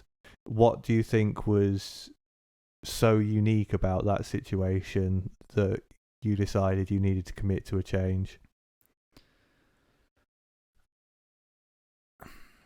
Well, the thing is, I think the biggest thing was that I hadn't been at work for, trying to think now, over a year, probably a year and a half. I hadn't been working because my doctor told me that I shouldn't be working. And I knew that every single job I went into, my depression got worse. I knew that every job I was capable of doing at that point in time was going to make me feel shit about life. And I had seen this opportunity to make loads of money trading, and obviously to begin with it was a get rich quick scheme because of the bot.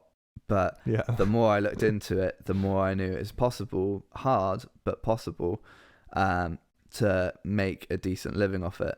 And I was just like, right, this is something I'm interested in. This is something I'm going to do.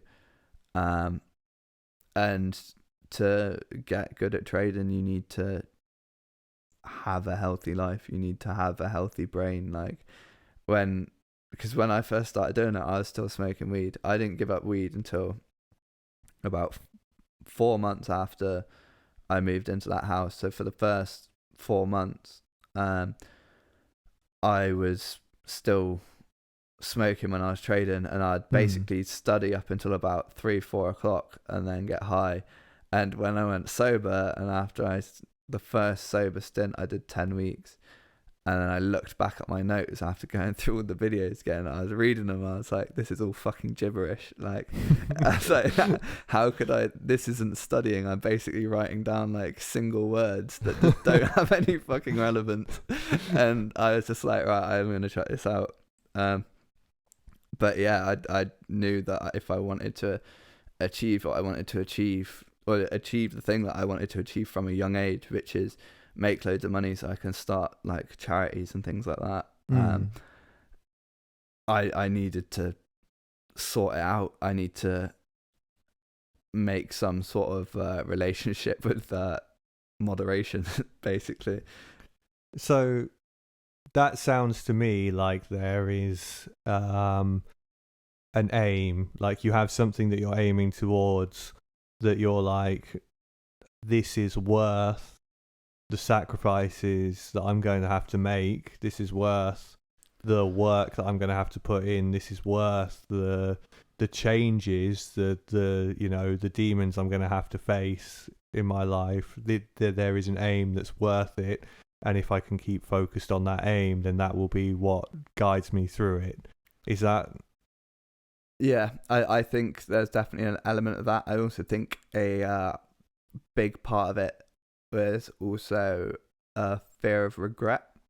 So now I'd seen, like, especially when I started making like a few grand from trading, when I didn't know what I was doing, I was just like, if I don't give this a proper shot and like see what I can do if I'm actually trying, then by the time I would get into my 30s and I'm working in a warehouse or something like that, I'm gonna absolutely regret it. And I'm just gonna I think a big part of it was also fear of being even more depressed than I was then, because I made some movements, especially being away from mum and dad, towards getting better to some extent. There's, over the course of living in that house, there's a lot more things that made me a lot worse.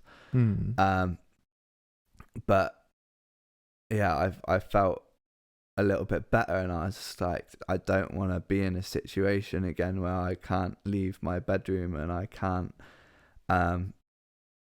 communicate with people. I don't want to be that depressed again, because it was just scary.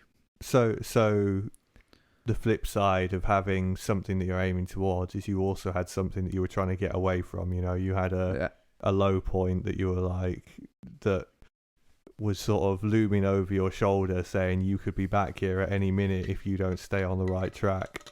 Yeah, pretty much. And that is, you know what, that is exactly how my brain works now. Like, when I have a few bad days, I'm just like, look, I'm either gonna keep having these bad days and not doing anything about it, and they're gonna get worse and worse and worse, and I'm gonna end up being in a position where I'm suicidal again, or I need to do something about it now and fix it now and go through the pain now, rather than let the pain accumulate and get worse later. Yeah, well, it's something that I actually use. I've used it a few times in work, and I find it's it can be helpful. It sort of depends on the client. I sort of my approach very much adapts depending on who I'm working with, and I try and figure out what will work for them. But one of the things that I've done on a number of occasions is if I've been working with, say, like an adolescent who I can envision them becoming dependent or semi-dependent on the interventions that I'm undertaking, who are making progress only when I'm present, I know that I sort of recognize the role that I'm fulfilling for them, because I will try and find a way of replicating that in my absence, or giving them the skills to do that without me being present there, because I want them to moderate themselves. I don't want to be there sort of doing it. And so one thing that I will get them to do, depending on their sort of willingness and commitment, is I will either have it first, I might start with like a discussion that's like, what is going well in your life now, what's going bad in your life now, what happens if you don't do something to address the bad things, and you don't pursue the good things. What does your life look like in 5 years, 10 years, if everything goes right and you put in the work? And what happens if you don't, or if you let things get worse? And then I've given people diaries in the past, and I basically said, look, on the first page, I want you to write everything that you're aiming for, everything you want your life to look like, and we'll make a list of the things that you want and the things you have to do to get them. And we make that list, and I go, okay, now we're going to break down that list of the things you have to do to get them, because I don't want have a routine as a goal. I want, what does a routine look like? What do you have to do each day? What are the things that you need to be doing? What are the things you need to be not doing? And we need to have that very clear and very specific. And then I want you to write on the next page, I want you to write what goes wrong. What's the worst it possibly gets if you don't do these things you need to, if you let things spiral, if everything bad keeps going. And I say, look, I want you to write in this diary every single day how you feel you've done against your targets, how you're progressing, how you're not progressing, and I want you to be honest with the feedback. If you feel you are not doing as well as you could be each day, I want you to look at the first page and look at everything that you're aiming towards and remind yourself of that. If that's not motivating you and you're still not getting on track, then I want you to look at what could go wrong. Yeah. And that's what I try and do with them, and I try and get them, because then if they're keeping this diary, then when things start to spiral, they can catch it early, because we all have off days. No matter how hard we try and progress in life, there are always times where we don't do as well, and there are times where we forget about it. There are times where we give in to the devil on our shoulder telling us to do all these things that we know we shouldn't. But catching that early enables us to stop that spiral from progressing anywhere near as severe as it might do if we don't. And it's not enough to just motivate yourself by being like, well, things could be better, because then you go, well, things aren't terrible now, that's fine, and they don't need to get better. But then the extra push should be, well, actually, if I don't keep on working to get better, things get worse, because that is how it works. Your life doesn't change, is guaranteed. You don't stay in one position indefinitely. You fluctuate, and if you're not aiming to get better, you will get worse. Yeah. So it sort of sounds like that moment in time was the point where you had a clearly defined what life could be like if things go well, and what life could be like if I don't do anything. Yeah, that's pretty much nail on the head. Like, I think the biggest one is more because I've been one of those people that all the way through growing up, they're always just like, oh, if you put your mind to it, like, you'd be able to achieve so much, you'd be able to get everything you wanted. And sort of like, I think not actually pushing myself and going for it has been a bit of a defense mechanism, because I can always go back and be like, oh, well, if I put my mind to it, I'd definitely be able to do it, but I'm just not putting my mind to it. So I can sort of like keep that there. But well, there's no risk of failing then, is there? It's always... Yeah, exactly. I kind of forgot what I was going to say then. Sorry, I didn't mean to interrupt you. No, it's fine. It's gone anyway. So no, that's absolutely fine. So what has that? So we sort of like, that's the point at which you decided things needed to change. but I think, you've, as far as I can tell anyway, from the outside looking in, you have really gone all in with your sort of commitment to making things better, in quite a remarkable way. So I'm curious as to what that process has looked like, and maybe some of the lessons you've learnt in that process. So the process has looked like many failures. Pretty much. It started off like I was like, right, first thing I need to do is quit weed. So quit weed for 10 weeks, ended up smoking some weed again, ended up drinking again, quit for another like 8 weeks, fell back into it, another 8 weeks, fell back into it, and then managed another like 10 weeks, fell back into it for a few weeks, and then another few weeks, then basically ended up just like falling back into it. And like the thing is, like, yeah, it was basically just continuous back and forth of trying to get sober. And the only time that I've actually completely managed it was when I moved to Ireland, and that's because of the change of environment, changing company as well, which is a big one. Yeah. And yeah, then when I came to Ireland, I didn't have my coping mechanisms anymore. I didn't have I couldn't smoke weed freely. I couldn't drink freely. I didn't want to. I wanted to stay sober, and I've managed it. But it brought a whole lot of other issues forward, because like throughout the time I was living in Holcombe, which was my house before I came to Ireland, I was reading like self-help books. I was trying to understand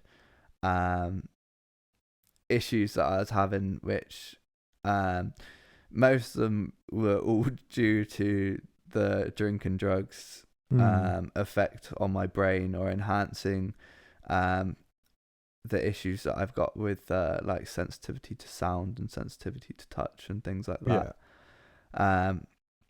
And they were affecting my sleep and so on and so forth. But I was reading lots of self-help books. I was really working on my issue with procrastination. I think we all have that issue. Yeah, everyone's got it, and it, unfortunately, there's no way of solving it. It is just it comes and goes. Like, buckle down. It's a matter of discipline at the end of the day, and discipline is difficult to keep for long periods of time. But the important thing is, when you lack discipline and you do fall off, that you recognize it, maybe even journal it, and then you get back onto your disciplined like routine and things like that. Because the longer you leave it, the harder it is for you to jump back onto it, which is something that it's taken me a long time to learn, but that is definitely a big one. And yeah, it's weird really, because like this whole time I've been pretty horrendously depressed, and I've been trying to get better, and obviously there's a lot of back and forth, but like it's just I hardly remember the last 5 years of my life at all, because depression just like completely like messes with my memory, as well as the drink and drugs, obviously. Can't forget about them. It's not all depression, but it's just been a lot of down days, a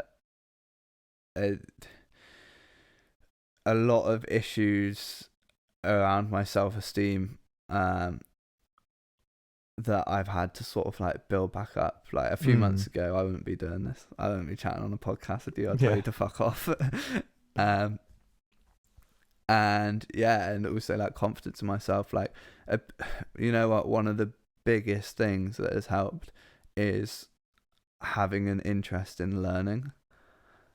Like it sounds a bit weird, but I get a lot of satisfaction about learning new things and finding out interesting facts, especially about like the brain. And I don't know, it's sort of like learning has become my new high. That's really interesting that you've just finished with that sentence there, because the thing that I was already thinking of as you were speaking was that it can become a new addiction, and I think this is to some degree. I think to some degree that compulsion, that sort of drive and that energy that can be put into an addiction, into drink and drugs, can be channeled into something positive. You know, it's like when I work with people who who are sort of struggling with anger management and things like that, I always say to them, like, look, I'm not here to tell you not to get angry, because anger is a natural human emotion that we all go through. What I want to do is to figure out how you can channel that anger into something productive. Yeah. And I think it's the same with that temptation for drink and drugs. And I, interestingly, as I was driving to come here yesterday for 15 hours or however long it was, I was listening to a podcast while I was in Ireland, so it's the latter half of the journey, and it was between two very interesting people called both of them are called John. Funny, Jonathan Pageau and John Vervaeke. And one of the things they were talking about is the addiction of learning new truths and how it can become unhealthy in itself. I don't feel like I actually feel like I'm probably going to listen to that podcast again, because there was something in it that gave me pause for reflection about my own relationship with learning. I was just about to say that, to be fair. And it made me think that I need to balance it, because I almost certainly skewed into an unhealthy attitude towards it in some ways. But because like any other addiction, it started to define me. I find it hard to have discussions which aren't based around sort of being right. Not necessarily about being right. I feel like I get mischaracterized for that sometimes, where when I question something because I want to test it, people assume I'm questioning it because I want to be right rather than that. Whereas like I've had a lot of I'm very, very happy being wrong. It's just that for me to be wrong, I find it frustrating if someone's telling me I'm wrong but not giving me a well-reasoned argument as to why I'm wrong, because I want to understand why I'm wrong. I don't want to just be wrong, because that to me is just like, it's no use if you just you're wrong. But so if you were met with evidence of, say someone had a counter argument against you and they provided evidence for it, but you have also seen similar evidence used to give you your side of the argument, do you think that your bias is going to come into play there and you're going to be like, I think it's going to be for like my side because I've seen it like this? Because that's the thing that I've seen it in the counterweight group. I've seen a lot of articles posted that have data that seems to be somewhat misleading purposefully. Well, that's one thing that I'm very aware of in myself, because I know that I got caught up in ideological thinking that was very black and white for a very long period of time. And I've had to work on undoing that to some degree, and I'm aware that proclivity exists within me. And it's something that I have to be aware of. And so I've actually had this conversation on those forums a number of times, and in the chats that we have, where I have said I feel that there is a risk of becoming dogmatically anti-woke, just in the same way that people become dogmatically woke, for example. And I think that everyone has some proclivity for adopting viewpoints. Well, people adopt moral viewpoints based on intuition, and then they rationalize them after the fact. And Jonathan Haidt's done some research on that. But you can, I think it's something we all have to be aware of, and I think it's quite difficult, and you have to go against your a lot of human nature to develop that humility to be like, I could be wrong. But there are plenty of things that I held as dogmatic truths that I've changed my mind on in the face of evidence. Sometimes it hasn't been the first bit of evidence that I've come across. Sometimes it's taken more bits, and sometimes it's been more open. But that's one of the things that I strive for. And actually, that's interesting. So what they were saying, I'm just trying to remember a word, because it's not a word that's familiar to me. I think it was heurmentics. It's not heuristics. It's something that sounds similar to heuristics. I was going to say. It's something that sounds similar to it, but it's got a men in it. But I can't remember the word. Heurmenics. It's something like that. And they were basically saying there's one of skepticism and one of beauty, and the skepticism is the like, what's going on behind here, and they were saying it stems from Freud and the idea of the unconscious, that there's something happening behind what is behind what is most apparent, and Marx, and that there is this power dynamic underlying everything, but it's gone through many different people, and that actually there is a time and a place for that skeptical approach. But the alternative that they were suggesting as a positive to have ambitions towards was one of beauty, which is like, I ask questions, I'm curious, I want to know because I find it interesting and I want to find out more. And it's not about being like, there must be something underneath this. It's about, okay, I just want to know. And I go back and forth between the two of them. I definitely, when I heard that at the time, I was like, okay, I've been too much in the skeptical camp for a while. But then when I sit and reflect on it, I'm like, actually, no, there are definitely situations where I can look back at conversations I've had and be like, that wasn't me being skeptical. I was responding to someone being skeptical by saying, maybe we should be more open-minded about it. But then there are other situations where I've definitely been the skeptical one, and I've been driving that forward. And I also think it comes into different dynamics and different situations. Like, to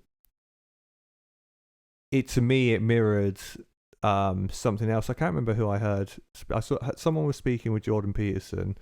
I can't remember who it was, but they said about the Greeks having multiple different forms of love. They had different words for different types of love, and one of them was philia Nikeia, and one of them was philia Sophia. And philia Nikeia is the love of victory, and philia Sophia is the love of wisdom. And so I know one thing that I watch for in myself quite a lot is when I do get into debates with people is not falling into Philia Sophia, because that's like when you're not falling into Philia Nikeia, sorry, because that's when your ego's taken over. You want to win, you're arguing to score points, you're trying to get this person. No, it doesn't, and it's not productive. But No. a Philia Sophia to me has that that beauty element to it, where it's like, okay, I'm curious, I want to know. And one thing that I said at the end of my first episode with John was that, I want to come out of each of these conversations knowing a little bit more than I went in. And that's what I try and keep as my goal, to try and counteract that proclivity in myself to adopt a view and argue it for the sake of victory, because I don't think that that's productive. I don't think it's helpful. I don't think it's satisfying in the same way, and I don't think it reflects who I aspire to be. No, I definitely agree with that. I've to be fair, like, the one thing that I've sort of adopted from the start of my journey of wanting to learn about the world and whatnot, is that I just assume that I'm an idiot in every conversation that I have. I've been assuming you're an idiot for years. Yeah, well, you haven't been too wrong most of the time anyway. But yeah, just basically just going into conversations, it's just like assuming that I'm an idiot. And then around Christmas time, and obviously you were debating with mum and dad a lot, and then that was tough. And then after that, but yeah, during that time you were definitely like looking for victory in some of those conversations. In some of them, yeah, but there was definitely dynamical things that came into play where I could, and my first point of reflection on that was like, how could I have handled it better? But there was also a lot of me not being given a lot of generosity or wiggle room, and there was a lot of me being baited into conversations that I didn't particularly want to have, and then told off for having the opinion I did. Yeah, well, mum and dad openly admit that they didn't handle it very well either. So like, there was issues on both sides. But like, the thing is, I was in the middle of it, and I was having conversations with you about things, and I was learning a lot from. Obviously that book you gave me, lent me, and then I got you a new one. Gave to you unknowingly. Yeah, sort of didn't finish it, so I took it with me.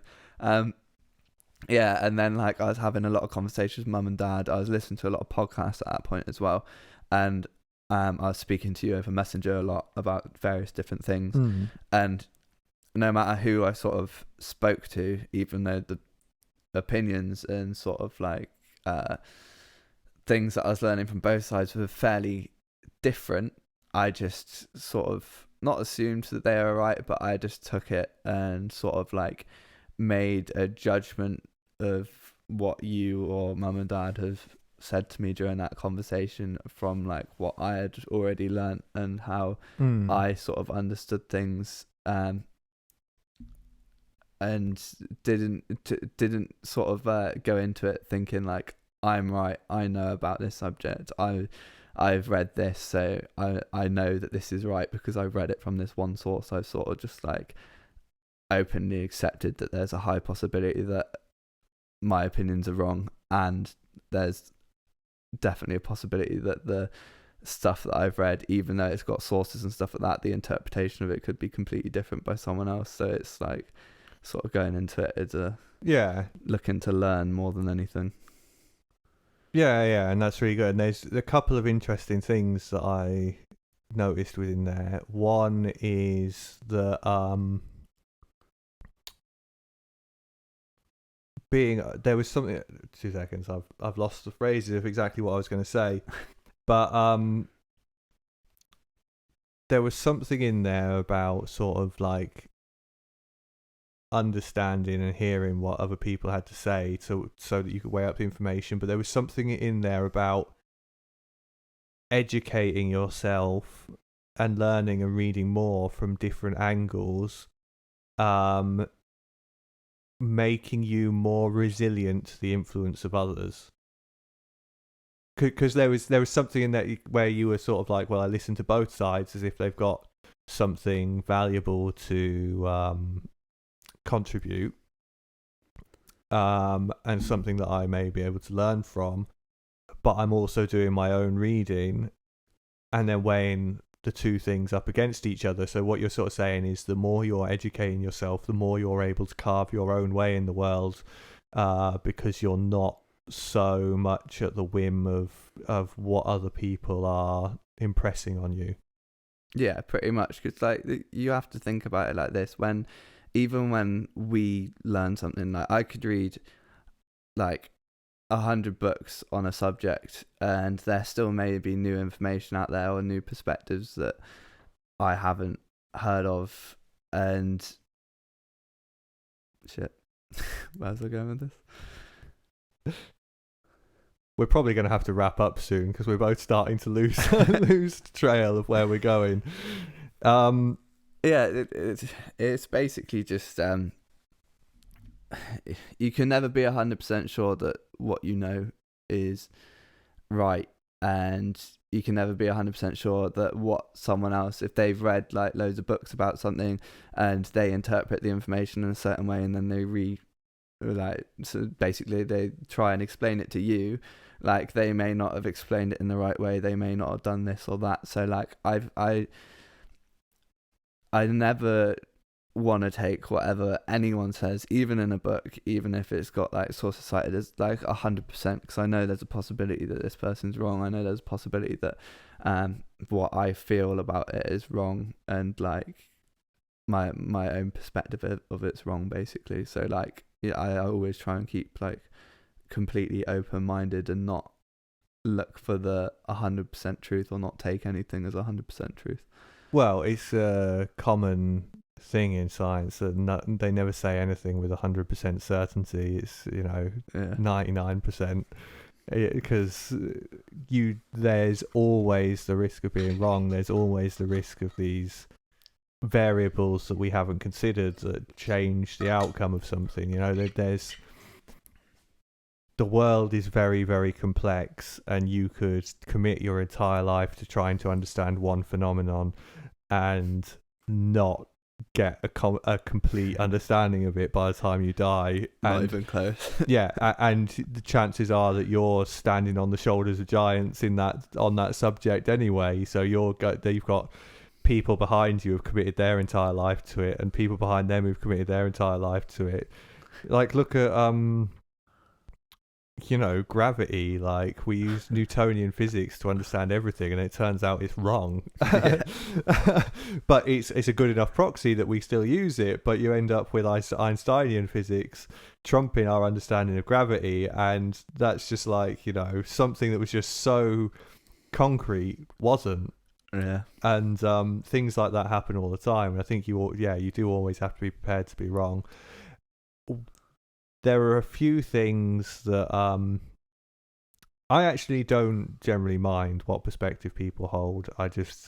All I ever really want from people is that they're open-minded and willing to entertain other perspectives. Like, I find it very frustrating. So, because obviously, like, I spent all that time as a dogmatic ideological activist, I still know many people who are within that, and I see what they're posting on Facebook and things like that, and I'm like, someone questions that they make some really outrageous statements, and someone questions them, and their first response is, "Oh, I've deleted that person now." And I'm like, because they have a different opinion to you, you can no longer be friends with them, you can't talk with them. It's just that's it, done. And I see lots of that happening, and I also see lots of people, and we're all guilty of this to some degree, and I certainly am, who stick to their opinion regardless of the evidence. And I'm just like, sometimes you just need to go, okay, well, that does contradict what I think. It's not enough to change my mind, but it gives me something for consideration, rather than just going, no, it's wrong. It is difficult for a lot of people though, because it's it's like traditional values and things like that. If you've grown up, it's all you know, and like when someone questions it, you're questioning their reality. You're questioning like their understanding of the world, and for your understanding of the world, like in an extreme example, like if we were told that the way we experience life wasn't actually how we experience it, and we're just imagining like all these things, Yeah, yeah. people wouldn't accept it because it's difficult for their brain to comprehend. So in the same sense, like people who have grown up especially in like extreme left or right wing families, and they are throughout their life being spoon fed all this information, and they like wholeheartedly believe that they're right because the people that they look up to have told them that this is the way it is. Like it's almost impossible for them to get their heads around it until they've sort of changed their mindset, and it's a really hard thing to change. Like a lot of people just won't do it throughout their whole lives. Yeah. I mean, I think that's possibly a slightly pessimistic angle on it, because I think that most people change their views on many, many things throughout their lives. It's just the degree to which that happens and how fundamental those things are. Like, I think you'd struggle to find someone who holds all the same beliefs at 40 that they did at 18. Yeah, no, I said some people. It depends on their like commitment to being close-minded. No, yeah, but I mean, like, even people who we would maybe assess as more close-minded will have these transformations on some scale, and I guess it's a case of degree, to what degree you're prepared to be wrong, and on what timeline you're prepared to be wrong, because there are plenty of arguments I've had where I've basically refused to be wrong at the time. Like, think about all the arguments that I had around all the sort of activist beliefs I held a very long time ago, where I would just refuse to be wrong on those, and here I am 10 years later, completely like, actually those beliefs were wrong. But it's taken me 5, 6, 7, 8 years to start to be open to genuinely reflecting on that and questioning it and going, actually, yeah, I can think of a time 10 years ago where actually that person had a point and I just didn't give it the time of day at the time. I think it really depends on your environment, because you need to be in a situation where you're either have someone around you that's sort of like experiencing that sort of change, or have something in your environment change to be able to make that shift in mind state. Because like oh, I've just done it again. You were saying that you needed to have people around you to help you bring about a shift in mind state and the influence of your environment on your willingness to change. Yeah, because if you are basically kept in a similar environment, and I think social media is doing this incredibly well, as like people who have grown up in left or right families and then joined these social media groups where like Jeremy Corbyn is our saviour, or Boris Johnson is amazing, or whatever. The more you surround yourself with people who are in that similar mind state, or mindset rather, then the more likely you're going to stick with it, and the longer you stick with it, the harder it is to break it. I think you definitely need some kind of external influence to be able to, or to make the shift. Yeah, I don't think change comes about without something to instigate it or influence it in some direction. Yeah. Because, if you lived in a soundproof room for your entire life with no contact with anyone, then what have you got to make you change? But fair point. So there has to be a influence, but I don't necessarily think that influence has to come from a social impact inherently. I think that your own observations and life experiences can change that. And I'm not saying it happens often, but if you, to go back to the sort of physics side,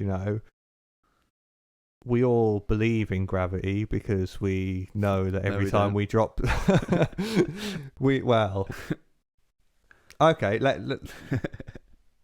Let me give you a something that is genuinely contentious now for reasons slightly baffling to many, I'm sure. We all accepted the globe to be flat, to be round for a very long time. I mean, people did accept the globe to be flat for a very long time because that was what they experienced. They only had a limited understanding of the world. They went out and they could see everything in every direction to the horizon, and they had no concept of the fact you could go round it. Yeah. And then it was through someone's observations that they figured out that the world was actually round, and then that became common knowledge. And now you fast forward, God knows how long. I don't know when we discovered the world was round. I suspect it was a very long time ago. But you fast forward into the future, and we now have people going, well, actually, the world appears flat to me, so maybe it is flat. And so these are very... It takes a lot to question something as concrete as the shape of the world, in terms of sphere versus flat, because obviously, like, you know, if you're going to argue over exactly how tall a mountain is, for example, then that doesn't take a lot. But like the overall shape of the globe, if you're going to argue over that, that's really, really going against the grain, and that's not something you're going to have been brought up to believe. Although I suspect we're about 5 years away from having a string of people who have been brought up to believe that. Yeah. But you're going to do that based on your observations. So your observations can make you question fairly fundamental truths, or beliefs in some way. And although we can say that, you know, flat earthers are influenced by other flat earthers and so on, there has to be a patient zero. You know, it can't be that. I mean, there might have been a social element that 5 people went out into a field and were like, "Can you see a curve? No, no, no." Well, if we all agree, then it must be flat. But are you referring to like recent flat earthers there? Yeah, but so what I'm saying is, in both situations where we discovered the world was round and where people have decided to doubt that, they are going against what is effectively a social consensus based on their observation. And so it is possible to change fundamental beliefs based on your own observation rather than social influence. Yeah, but there is also going to be an element of social influence in the sense that, well, maybe not social influence, but there's going to be, people know that once upon a time people thought that the earth was flat. So people are most likely, from my perspective, I think most likely the thing would be is some people are just like, yeah, so they used to think that it looks flat. So like, yeah, I'm just going to roll with it. I think there's still an element of the fact that historically we did think the earth was flat. But that still doesn't explain why the first person who thought the world was round was willing to go against that social consensus, and actually a significant amount of social pressure not to push that belief, and they basically changed their mind based on their observation. We've gotten really, really sidetracked, but my basic point is that although social influence plays a big part in instigating people changing their minds, there are other things which don't require a social influence to instigate mind changing. Yeah.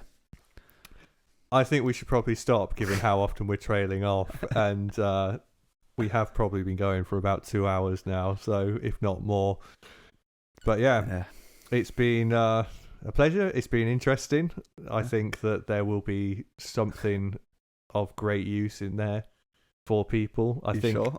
Yeah. I know. I'm confident there is something very useful within that story. I think that I am slightly disappointed we didn't get further into the transformation process in terms of what the what the positive looks like, but I just don't have the brain power to do it now. And it's a bit of a blur anyway, to be fair. yeah, but you know, we got something good, and I think it was worthwhile. And it's going to take me forever to edit it. Yeah. So, slán go fóill.